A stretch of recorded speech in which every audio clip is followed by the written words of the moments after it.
Hello everyone, my name is Kanchan Singh and I am a scholar of PhD Home Science from SNDT Women's University, Juhu Mumbai. आज हम home science की preparation के लिए previous year के question solve करेंगे।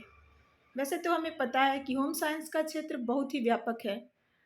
इस व्यापक क्षेत्र में होम साइंस के जब क्वेश्चन पेपर हम उठाते हैं तो हमें अब सारे कुछ क्वेश्चन आउट ऑफ सिलेबस भी दिखते हैं। लेकिन इस क्वेश्चन को सॉल्व करने के लिए हम अगर प्रीवियस ईयर क्वेश्चन का हल करें तो हमारी सारी मुश्किलों का हल हो सकता है। चलिए शुरू करते हैं। ये 2017 के नेट के पेपर हैं, जिसमें पहला क्वेश्चन है ICMR के अनुसार 10 वर्षीय लड़के के लिए विटामिन ए की दैनिक प्रस्तावित मात्रा। इसके लिए आपको RDA टेबल याद करना पड़ेगा। इसमें समझने जैसी कोई बात नहीं है। वैसे इसका आंसर 600 माइक्रोग्राम रेटिनॉल है।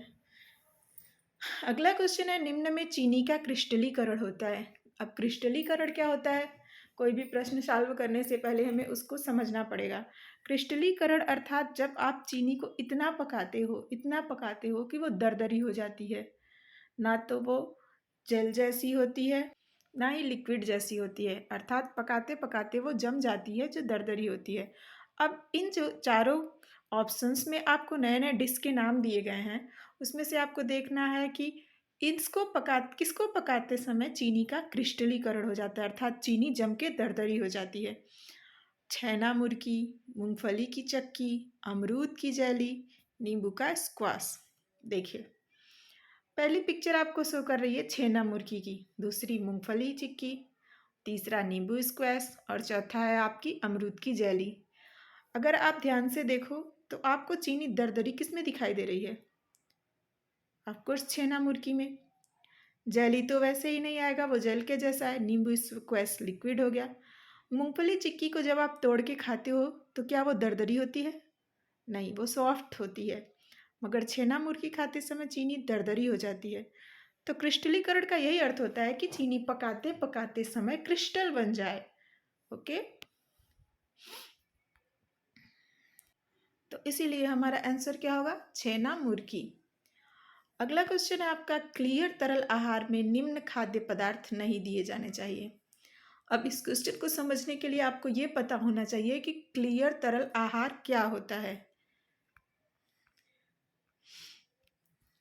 क्लियर तरल आहार को समझने के लिए आपको डाइट को समझना पड़ेगा। ये डाइट हॉस्पिटल क्यों लिखा हुआ है? क्योंकि यह मरीजों के लिए स्पेशली होता है। आपके इस डाइट को 3 भागों में बांटा गया है: liquid diet, normal diet, soft diet. Liquid diet यानी तरल पदार्थ, नॉर्मल यानी नॉर्मल, सॉफ्ट यानी मुलायम। लिक्विड डाइट को भी 2 भागों में बांटा गया है: clear liquid diet, full liquid diet. अब आपके क्वेश्चन में क्या पूछा है? Clear liquid diet. Clear liquid diet को समझने के लिए सबसे पहले हमें लिक्विड डाइट को समझना पड़ेगा। लिक्विड डाइट आप जानते हो तरल आहार होता है, लेकिन ये किस रोगी को दिया जाता है? अगर आप मुंह से चबा चबा के खाना खा सकते हो, पूर्णतः न्यूट्रिएंट्स ले सकते हो, तो फिर आपको लिक्विड डाइट की क्या ज़रूरत है? आप तो आराम से कोई भी खाना खा सकते हो। लेकिन लिक्विड डाइट कब दिया जाता है? जब रोगी की चबाने की स्थिति ना हो, जब वो किसी चीज़ को चबा के नहीं खा सकता, उसकी सर्जरी हुई हो, ऐसी अवस्था में उसे लिक्विड डाइट दिया जाता है। अब लिक्विड डाइट के भी 2 पार्ट हैं, क्लियर और फुल। क्लियर लिक्विड डाइट का अर्थ क्या होता है? जब आपके आहार में प्रोटीन और वसा की मात्रा बहुत ही कम हो या नहीं हो, या फिर इलेक्ट्रोलाइट्स उसमें दिए जाते हैं, पानी की मात्रा ज़्यादा दी जाती है। ऐसी समस्या कब होती है? जब आपको गैस्ट्रिक, अगर आप किसी भी पेशेंट को गैस की बीमारी है, एसिडिटी है, तो आप अगर उसे वसा देते हो तो वो और ज़्यादा बढ़ जाएगी। लेकिन अगर आप उसे नारियल पानी देते हो, उसे WHO का घोल देते हो, या फिर दाल का पानी देते हो, तो ये उसके लिए फ़ायदेमंद साबित होगा। अब आपका क्वेश्चन पे आते हैं। क्वेश्चन क्या कह रहा है? क्लियर तरल आहार में निम्न खाद्य पदार्थ नहीं दिए जाने चाहिए। कार्बन युक्त पेय पदार्थ पियोगे ही पियोगे, बिना दूध की चाय पियोगे, ना प्रोटीन है ना वसा है। नारियल पानी ना प्रोटीन कम मात्रा में, पर वसा बिल्कुल नहीं है। लेकिन दूध प्रोटीन और वसा से भरपूर है, अर्थात क्लियर तरल आहार में क्या नहीं दिया जाएगा? दूध।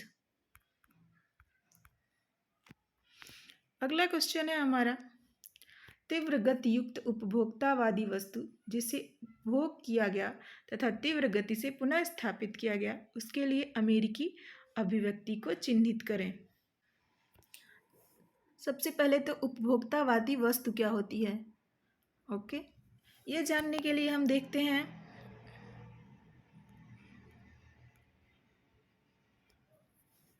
ये रहा कुछ उपभोक्तावादी वस्तुएं, ऐसी वस्तुएं जिसका इस्तेमाल समय के अनुसार होता है, उपभोक्तावादी वस्तुएं कहलाती हैं। आप देख रहे हो पीला माल यानी येलो गुड्स, रेड गुड्स और ऑरेंज गुड्स। क्या होता है ये, आइए देखते हैं। येलो गुड्स, येलो गुड्स को वाइट गुड्स भी कहा जाता है। येलो गुड्स और वाइट गुड्स क्या होते हैं, इनका जीवन बहुत ही लंबा होता है। जब इसे आप एक बार खरीद लेते हो तो उसको वापस करने के लिए या बदलने के लिए बहुत समय लगता है, अर्थात जब वो बिल्कुल ख़राब हो जाते हैं तब उन्हें बदला या वापस किया जाता है। अब इसे समझने के लिए उदाहरण ले लो, जैसे कोई इलेक्ट्रॉनिक सामान खरीदते हो, बुलडोजर, ट्रैक्टर, ये आपके क्या है, येलो गुड्स। एक बार जब आप ट्रैक्टर या कोई गाड़ी खरीदते हो तो तुरंत उसे ख़त्म नहीं करना चाहते हो, चाहते हो बहुत दिनों तक चले। तो येलो गुड्स क्या होता है, जब बहुत अधिक समय तक उनका जीवन होता है, जो वस्तुएं हम खरीदते हैं, तो उसे येलो गुड्स कहते हैं। नेक्स्ट है आपका रेड गुड्स। अब रेड गुड्स क्या होता है, जिनका उपयोग तुरंत किया जाता है, जिन्हें शीघ्र ही बदल दिया जाता है और हाई क्वालिटी में बेचा जाता है। मतलब बहुत बार बार आप उस चीज़ों को खरीदते हो और बहुत जल्दी उसको उपयोग कर लेते हो। तो क्या होती हैं ऐसी चीज़ें, जब आप कोई खाने का सामान खरीदते हो तो आप चाहते हो ना वो शीघ्र समाप्त हो जाए, तो वो रेड गुड्स में आती हैं, ओके। अगला है ऑरेंज गुड्स। ऑरेंज गुड्स क्या होता है, ऑरेंज गुड्स और येलो गुड्स में आपको समानता ये देखने को मिलती है कि आप इसे तुरंत नहीं खाते हो, यानी तुरंत नहीं ख़त्म करते हो। लेकिन ऑरेंज गुड्स क्या होता है कि आपके पास जो सामान होता है उसका नियमित उपयोग करते हो आप, लेकिन वो बार बार उपयोग करने से ख़राब हो जाते हैं। ये वैसे तो टिकाऊ होते हैं लेकिन येलो गुड्स से कम। जैसे आप कोई कपड़ा खरीदते हो तो फैशन के अनुसार उसे बदल देते हो, बार बार पहनते हो तो वो ख़राब हो जाता है। मेन बात यह है कि येलो गुड्स मतलब ट्रैक्टर्स, गाड़ियाँ, जिसे आप बहुत समय तक सेफ रखना चाहते हो। ऑरेंज गुड्स क्या है, कुछ ऐसी वस्तुएं जिन्हें विशेष बार बार उपयोग किया जाता है तो वो ख़राब हो जाती हैं, जिनकी सीमित समय तक तो नहीं रहती, पर येलो गुड्स के जितना उनकी वैलिडिटी नहीं रहती, अर्थात कुछ समय बाद उन्हें बदलना पड़ता है। और रेड गुड्स जैसे खरीदोगे वैसे आप उसे खपत करने की सोचते हो। अब आते हैं क्वेश्चन पे। ये कह रहा है तीव्र गति युक्त, मतलब बहुत तेज़ी से जिसकी चाल होती है, जिसे उपभोग किया गया जाता है और तेज़ी से पुनः स्थापित किया जाता है, यानी तुरंत ख़त्म करते हो, तेज़ी से ख़त्म करते हो, पुनः खरीदते हो। तो ये क्या होता है, ऑरेंज गुड्स। जो हमारे कपड़े होते हैं तेज़ी से खरीदते हो, नहीं। ब्राउन गुड्स, ब्राउन गुड्स भी हमारे इलेक्ट्रॉनिक चीज़ें होती हैं, जैसे एसी, रेफ्रिजरेटर इत्यादि। तो ये ऑरेंज गुड्स के जैसे तो नहीं होती हैं, पर ये मौसम के अनुसार आप बंद रख सकते हो, यूज कर सकते हो। वाइट गुड्स भी आप जान गए। लेकिन रेड गुड्स क्या होता है, रेड गुड्स को आप तुरंत खरीदते हो, तुरंत खपत करने की सोचते हो ताकि वो खराब ना हो जाए। तो क्वेश्चन के अनुसार तीव्र गति युक्त, उपभोग किया गया, पुनः स्थापित किया गया, मतलब रेड गुड्स होगा। अगला क्वेश्चन है, समय तथा गति के अध्ययन की कौन सी तकनीकी दोनों के हलचल पर विचार करती है, दोनों हाथों के हलचल पर विचार करती है। क्वेश्चन थोड़ा सा कट गया है। आइए पहले समझते हैं ये क्या है। Pathway chart, operation chart, process chart, chromocyclography chart. सबसे पहले समझते हैं पाथवे चार्ट। ये चार्ट क्या है, जब आप कोई भी काम करते हो तो उसकी समय को आप, जैसे किसी काम को करने में कितना समय लेते हो, यह आपकी गति पर निर्भर करता है। तो इसके द्वारा हम अध्ययन करते हैं कि किसी काम को करने में हम कितना समय लगाते हैं और कैसे उस समय को कम करके हम अपनी थकान और ऊर्जा बचा के वो काम कर सकते हैं। तो पाथवे चार्ट क्या होता है, पाथवे चार्ट में आप क्या करते हो, एक ड्राइंग बोर्ड ले लेते हो। ड्राइंग बोर्ड के आधार पर आप उस स्थान का, मान लो कोई गृहिणी किचन में काम कर रही है, उस स्थान का शेप बना लेते हो। फिर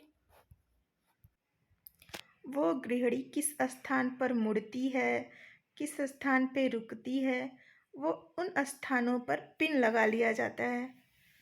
जैसे मान लो गृहिणी पहले किचन में गई, किचन में वो गैस के पास गई तो गैस के पास पिन, फिर वहाँ से बर्तन धोने की सिंक के पास गई तो सिंक के पास पिन, फिर वहाँ से बर्तन निकालने के लिए गई तो बर्तन के पास सी पिन। ऐसे करके पिन लगाने के बाद हम धागे की मदद से उन सारे पिनों को आपस में जोड़ देते हैं। फिर हम यह अध्ययन करते हैं कि वह गृहिणी किस दिशा में जा रही है। अगर मान लो वो किचन से सीधे बर्तन की तरफ जाती फिर सिंक की तरफ जाती तो उसका समय कम लगता। यह हमें धागे की मदद से ज्ञात हो जाएगा। तो हम उस गृहिणी को ये बता सकते हैं कि आप कहाँ अपना समय बचा सकती हैं। पाथवे चार्ट का मेन मकसद क्या हो गया? आप किसी बोर्ड पर पिन की मदद से धागे लगाकर स्त्री के गति का अध्ययन करके उसे घटा या बढ़ा सकते हैं। ओके, अगला है आपका operation chart, flow chart. Operation chart भी सेम वही कंडीशन है। आप वहाँ स्त्री के मुड़ने की सारे रिकॉर्ड्स रखते हो, लेकिन इसे पिन की मदद से नहीं रखते हो। और सबसे बड़ी बात, स्त्री के हाथों के अध्ययन किया जाता है। यहाँ पे आप देखना चाहते हो कि हाथों से वो क्या प्रोसेस कर रही है, अर्थात पहले उसने कौन सा काम अपने दोनों हाथों से किया, फिर अर्थात उसमें शरीर की गति का अध्ययन करते हैं, यहाँ हाथों की गति का अध्ययन करते हैं। आप ये चार्ट देख सकते हैं। इस चार्ट में आपको 1 2 3 4, आपको ये चार्ट क्लियर नहीं दिख रहा होगा, मैं आपको बताती हूँ। पहले उसने हाथों से सब्जी काटी, फिर ट्रे के पास गई, अर्थात ऑपरेशन चार्ट की मदद से उसकी हाथों की गति का अध्ययन किया जाता है। दोनों हाथों से उसने कौन सा कार्य किया। रही बात फ्लो चार्ट की, फ्लो चार्ट में भी स्त्री के गति का अध्ययन किया जाता है, लेकिन उसे सिंबल के द्वारा दर्शाया जाता है। आप देख रहे हो फ्लो चार्ट को। फ्लो चार्ट में जहाँ जहाँ स्त्री गई है वहाँ वहाँ एक बिंदु लगाकर रेखा खींची गई है। यहाँ जो सिंबल ऊपर दिए गए हैं उसके अपने अपने अलग अलग अर्थ होते हैं। किसी का रुकावट, किसी का चलना, अर्थात यहाँ आप सिंबल बनाते जाते हो और उसका अर्थ निकाल लेते हो। अब आते हैं आपके क्वेश्चन पे। तो पाथवे चार्ट में हम क्या करते हैं? पाथवे चार्ट में हम शरीर की गति का अध्ययन करते हैं। ऑपरेशन चार्ट में दोनों हाथों की गति का अध्ययन करते हैं। प्रोसेस चार्ट में भी गति का अध्ययन करते हैं, लेकिन चिन्हों के द्वारा करते हैं। अब आपका बचा क्रोमोसाइक्लोग्राफ। क्रोमोसाइक्लोग्राफ क्या होता है? क्रोमोसाइक्लोग्राफ में व्यक्ति की उंगलियों का अध्ययन किया जाता है। ऐसी बारीक से बारीक गति जिसे नग्न आंखों से देखना मुश्किल और समझना मुश्किल होता है। ऐसे कि में क्या करते हैं, आप देख रहे हैं इसको गिलब्रेथ के द्वारा विकसित किया गया था। आपके हाथों की उंगलियों पर लाइट लगा देते हैं, बल्ब। जैसे जैसे आपकी उंगलियां मूव करती हैं वैसे वैसे वो बल्ब चलता है और हम उस गति को रिकॉर्ड करते जाते हैं। ओके, इसका अर्थ क्या हुआ? क्रोमोसाइक्लोग्राफ में आपकी उंगलियों का अध्ययन किया जाता है, लेकिन बल्ब के द्वारा। प्रोसेस चार्ट में क्या होता है? चिन्हों का प्रयोग किया जाता है। ऑपरेशन चार्ट में दोनों हाथों का, और पाथवे चार्ट में शरीर की गति का अध्ययन किया जाता है। तो आपका क्वेश्चन क्या कह रहा है? समय तथा गति के अध्ययन की कौन सी ऐसी तकनीक है जो दोनों हाथों के हलचल पर विचार करती है? आपका आंसर क्या होना चाहिए? Operation chart. अब इसे याद कैसे रखेंगे? ऑपरेशन चार्ट, जब डॉक्टर किसी व्यक्ति का ऑपरेशन करता है तो अपने हाथों का प्रयोग करता है। तो जब भी आपको ऑपरेशन चार्ट के बारे में याद आए तो आप सोचना हाथों की गति का अध्ययन करना होता है। ओके, नेक्स्ट क्वेश्चन है, एक बच्चे को पालन करने वाली शैली जो स्वीकृत भागीदारी में उच्च है, तर्क के साथ पक्के नियंत्रण पर जोर देती है, इसे क्या कहते हैं? Parental style. यानी माता पिता की जो पालने वाली शैली है वो कौन सी ऐसी शैली है जो बच्चों की स्वीकृति यानी बच्चों की बात मानती है तथा तर्क के साथ पक्के नियंत्रण पर जोर देती है। इसे समझने के लिए हमें समझना होगा पेरेंटल स्टाइल क्या होता है।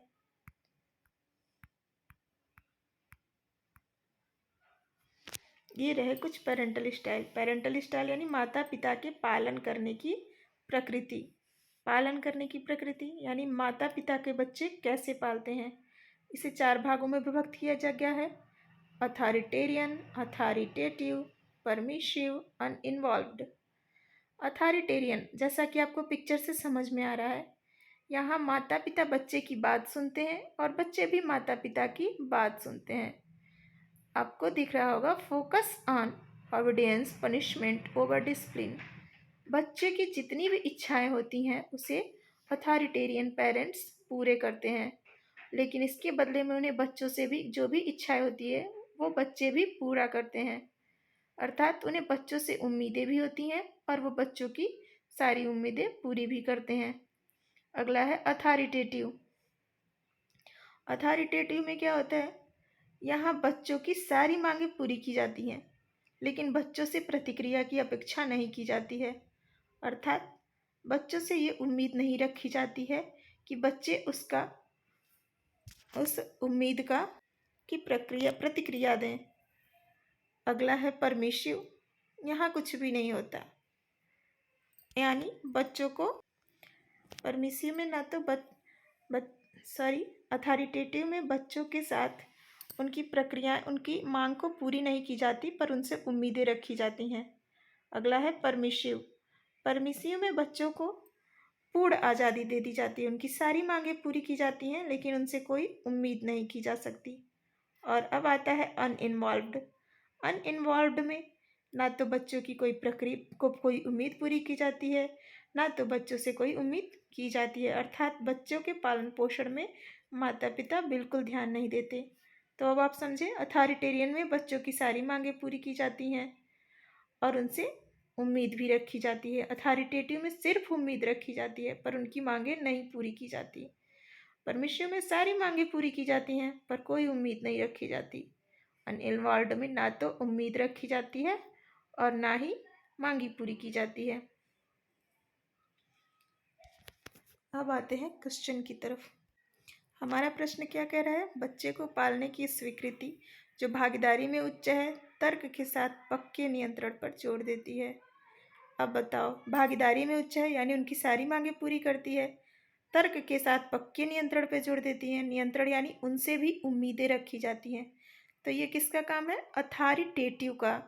अथॉरिटेरियन क्या था, अथॉरिटेरियन में बच्चों से सिर्फ उम्मीदें की जाती थी, परमिशिव में सारी मांगें सिर्फ पूरी की जाती थी, अनइन्वॉल्व्ड में कोई रोल नहीं होता था माता पिता का। Okay, thank you so much.